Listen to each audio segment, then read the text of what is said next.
दोस्तों, एक सवाल है मेरा आपसे।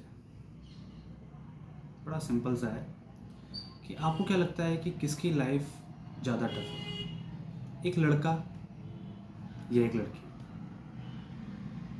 हाँ, लड़के सोच रहे होंगे हमारी ज़िंदगी ज़्यादा टफ है, लड़कियाँ भी कुछ ऐसा ही सोच रही होंगी कि हमें बहुत सेक्रीफाइसेस करने पड़ते हैं, हमारी लाइफ ज़्यादा टफ है। लेकिन मुझे तो ऐसा लगता है कि सबसे टफ लाइफ है एक गरीब इंसान की, कि यहाँ उसको अपनी गरीबी से हर दिन लड़ना पड़ता है, हर घंटा लड़ना पड़ता है। जितने दिन वो जीता है वो लड़ता रहता है। नमस्कार, मेरा नाम अतुल है और मैं आपका स्वागत करता हूँ हमारे YouTube चैनल सोशल हेल्थ में। जी हाँ, ये वीडियो भी पीछे आई हुई वीडियो की कड़ी में, जैसा कि आपने देखा होगा कि हम कास्ट इज़ अ कर्स करके एक पूरी कड़ी बना रहे हैं, जिसका ये तीसरा पार्ट है। जिन्होंने हमारी पिछली वीडियोस को नहीं देखा है वो डिस्क्रिप्शन में दिए गए लिंक पे जाके वीडियोस को देख सकते हो, लाइक भी कर सकते हैं। जैसा कि आप जानते होंगे, पिछले वीडियोस में मैंने चर्चा किया था कि कास्ट सिस्टम ने हमारे समाज को कितना खोखला किया, जातिवाद ने हमारे समाज को कितना खोखला किया, कितना परेशानी में डाला। और उसका हमने कहीं ना कहीं एक सॉल्यूशन भी देखा कि अगर महिलाओं को उनके प्रॉपर सारे अधिकार मिल गए तो इससे निकला भी जा सकता है। लेकिन अभी भी समाज में, मैंने कहा था कि एक नए कास्ट सिस्टम का जन्म हो रहा है और जो धीरे धीरे करके शहरों से होते हुए अब हर जगह पहुंच रहा है। जी हाँ, ये है अर्बन कास्ट सिस्टम। क्या है ये अर्बन कास्ट सिस्टम? जी हाँ, ये सोशल इकोनॉमी के हिसाब से बांटा गया एक ऐसा सिस्टम है जिसके भी तीन धड़े हैं। एक है क्रीमी लेयर, अपर क्लास, एक है मिडिल क्लास जो हमेशा पिसता रहता है, और तीसरा है लोअर क्लास जो हमेशा अपनी रोजी रोटी के लिए इस दुनिया से लड़ाई करता रहता है। इन तीन क्लास में हमने इस अर्बन कास्ट सिस्टम को डिवाइड कर रखा है। बीच में कुछ लोग कहते हैं कि यहाँ लोअर मिडिल भी होता है, अपर मिडिल भी होता है, लेकिन मैं इन तीन पार्ट में विश्वास करता हूँ। बीच के किसी को भी हम दरकिनार करते हैं। और सबसे मज़ेदार बात यह है कि ये जो कास्ट सिस्टम है, आप अगर इस तरफ जाएंगे जहाँ पे आप देखते हैं जनरल, ओबीसी, एससी, एसटी, वहाँ पे आपको बहुत सारे नेता दिख जाएंगे। कोई ब्राह्मण नेता है, कोई यादव का नेता है, कोई वर्मा लोगों का नेता है, कोई क्षत्रिय नेता है, कोई दलित नेता है। लेकिन जैसे ही आप इधर वाले कास्ट सिस्टम में आएंगे, यहाँ आपको कोई नेता दूर दूर तक नजर नहीं आएगा। कोई आगे आके नहीं कहेगा कि मैं मिडिल क्लास का नेता हूँ, कोई आगे आके नहीं कहेगा कि मैं गरीबों का नेता हूँ।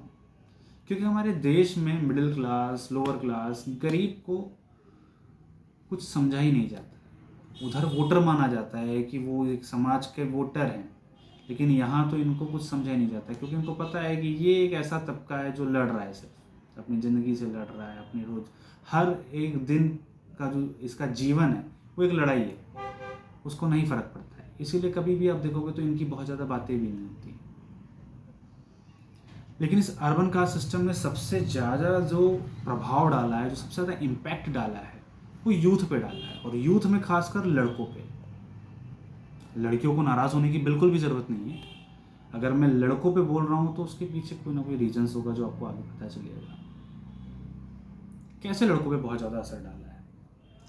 एक लोअर मिडिल क्लास में पैदा हुआ लड़का, उसको अपने आप को हर जगह साबित करना है। अपने परिवार में खुद को साबित करना है, तुम जिम्मेदार हो, तुम्हें सब संभालना है। अपने रिश्तेदारों में भी उसको सबको साबित करना है। जिस समाज में है उस समाज में भी अपने आप को साबित करना है। स्कूल गया तो वहाँ भी खुद को साबित करना है, कॉलेज गया तो वहाँ भी खुद को साबित करना है, अपने दोस्तों के बीच में भी खुद को साबित करना है उसे। कोई हर जगह उसको नीचा दिखाया जाता है कि तुम कहाँ से आते हो।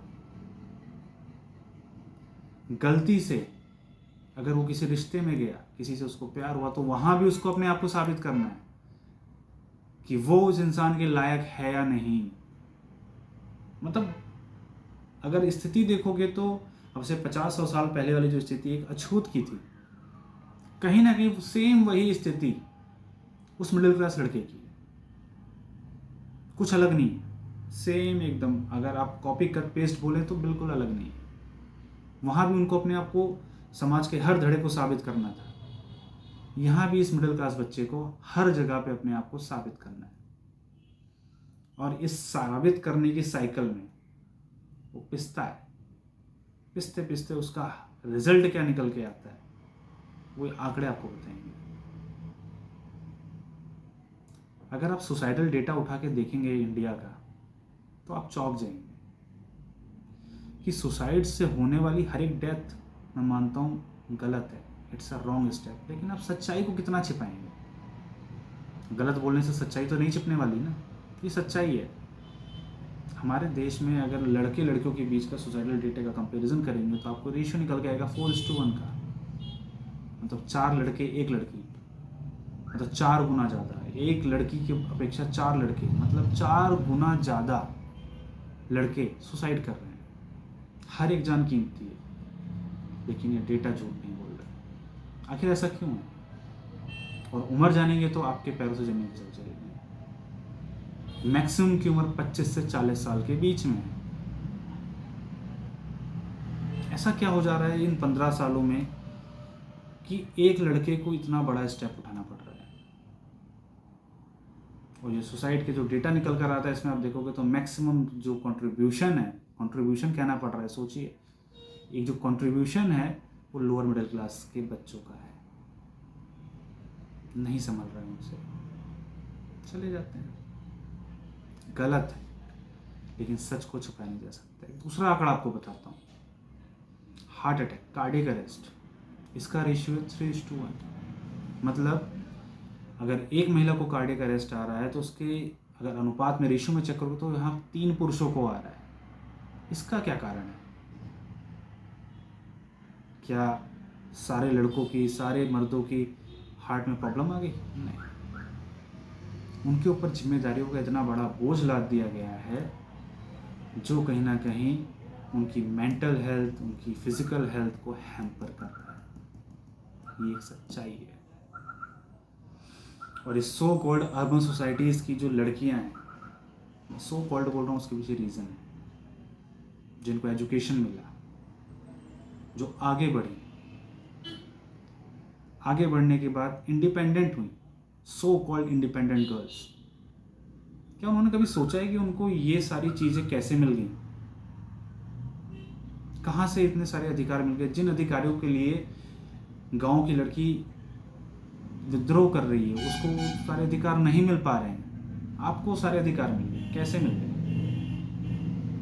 उस व्यक्ति का नाम बताऊंगा तो हर दिन आपको, जैसे भगवान को फूल चढ़ाया जाता है ना सुबह से मंदिरों में, वैसे ही आपको चाहिए कि उनको फूल चढ़ाएं। बाबा Saheb Ambedkar is the only person जो संविधान सभा में खड़े हुए और खड़े होकर उन्होंने कहा कि महिलाओं को ये सारे अधिकार मिलने चाहिए। क्या सोच के उन्होंने महिलाओं को अधिकार दिलाने की वकालत की? उस समय तो बहुत बड़ी बड़ी परेशानियां थी देश में, लेकिन फिर भी वो खड़े हुए और उन्होंने आपके लिए आवाज़ उठाई, ये सोच के, क्योंकि उन्होंने अपना पूरा जीवन छूत अछूत की लड़ाई में, गरीबों की लड़ाई में, वंचितों की लड़ाई में, शोषितों की लड़ाई में लगा दिया। उन्होंने देखा कि समाज में कितनी बुराइयां फैली हुई हैं और इस बुराई को दूर करने का सिर्फ एक हल है कि इस देश की सारी महिलाओं को सारे अधिकार मिले। जब उनके पास अधिकार होगा तो सही गलत के बीच का सही निर्णय लेंगी, और जब वो निर्णय लेंगी तो इससे समाज में बदलाव आएगा।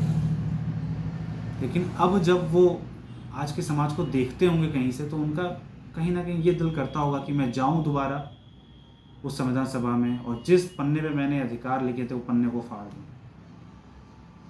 क्योंकि जो सोच समझ के उन्होंने अधिकार के लिए बात की थी, महिलाओं ने उसका दुरुपयोग ही किया। कोई उपयोग नहीं किया, सिर्फ दुरुपयोग किया। क्या दुरुपयोग किया? आपको सारे अधिकार मिल गए, सारी चीज़ें मिल गई, आप इंडिपेंडेंट हो गई, और इंडिपेंडेंट होके फिर लोगों से मिलने वाले जहर से इन्फ्लुएंस होके आप दोबारा से डिपेंडेंट होने को तैयार।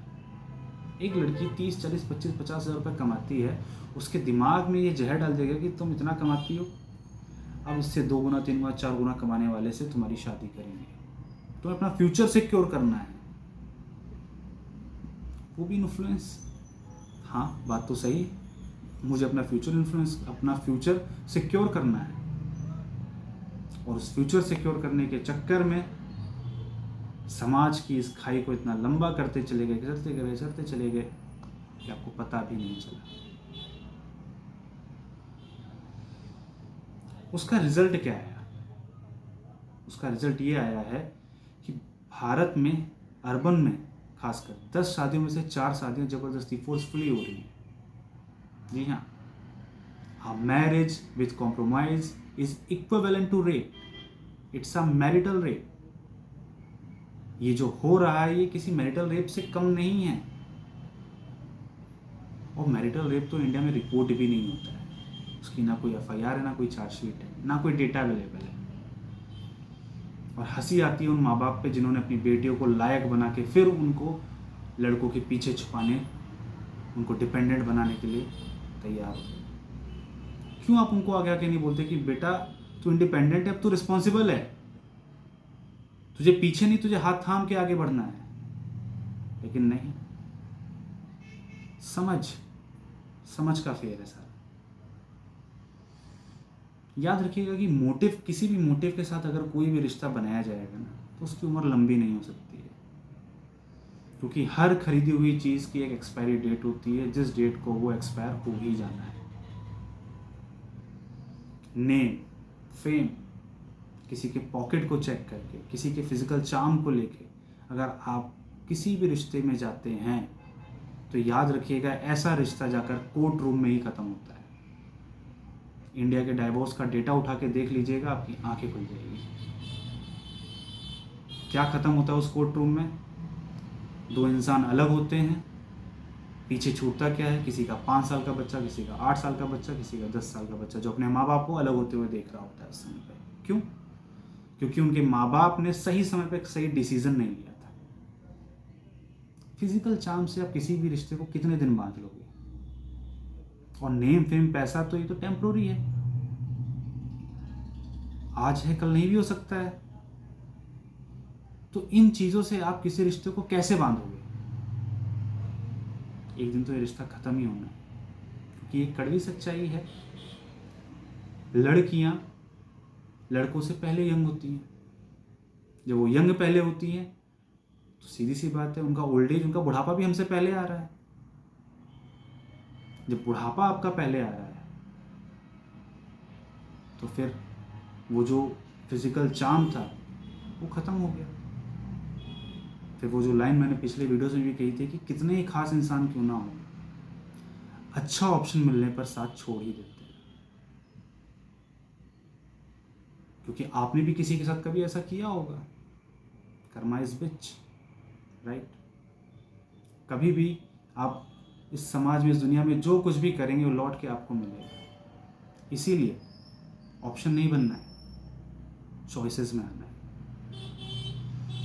और जिस इंसान ने आपको अपनी चॉइस बनाया हो, खुद आपको भी उसको अपनी चॉइस बनाना है। याद रखिएगा। इसलिए ऐसे इंसान का चुनाव करें जो आपके साथ खड़ा हो, खुद भी आगे बढ़े, आपको भी आगे बढ़ाए, अपनी वैल्यू भी बढ़ाए, आपकी वैल्यू भी बढ़ाए। क्योंकि जमीन से ऊपर जाने वाला इंसान जो एक एक स्टेप करके आगे बढ़ता जा रहा है, जब आप उसके साथ आ जाओगे तो उसकी जो स्पीड है ना वो 4 गुनी हो जाएगी। वो इतना तेज़ी से आगे जाएगा और आपको दुनिया की वो सारी चीज़ें देगा जो आप डिज़र्व करते हो, सब कुछ। कैसे? क्योंकि उस रिश्ते में कोई मोटिव नहीं छिपा हुआ है, उस रिश्ते का कोई फुल स्टॉप नहीं है।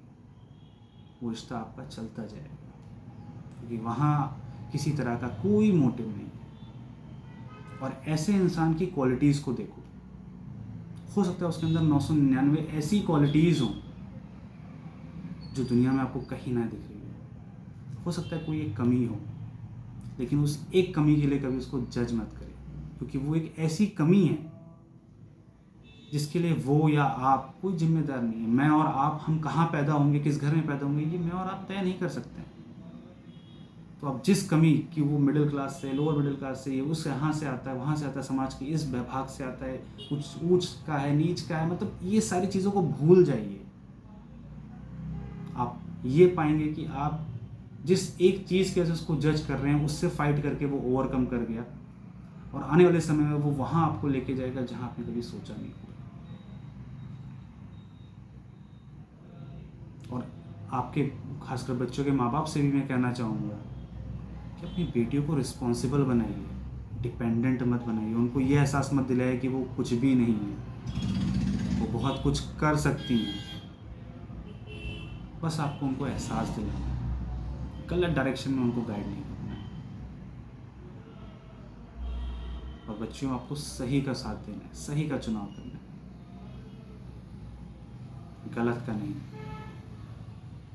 हमेशा याद रखिएगा, सही और गलत के बीच का जो फैसला है ना, वो छोटा सा होता है। कभी कभी हम बहुत प्रैक्टिकल हो जाते हैं, कभी कभी हम बहुत इमोशनल हो जाते हैं। हमेशा बैलेंस बना के चलना चाहिए, क्योंकि हम में और रोबोट में सिर्फ एक अंतर है, हम में इमोशंस है, उसमें इमोशंस नहीं है। उस इमोशंस की वैल्यू करो। मैं अपनी बातों को यहीं पर रोकता हूँ। इस वीडियो को अगर आपको कुछ बातें अच्छी लगी हो या बुरी लगी हो, प्लीज़ कमेंट करिए, बताइए, लाइक करिए और शेयर भी करिए, ताकि मैक्सिमम बच्चों तक ये बातें पहुँचें। धन्यवाद, मिलेंगे अगले वीडियो में।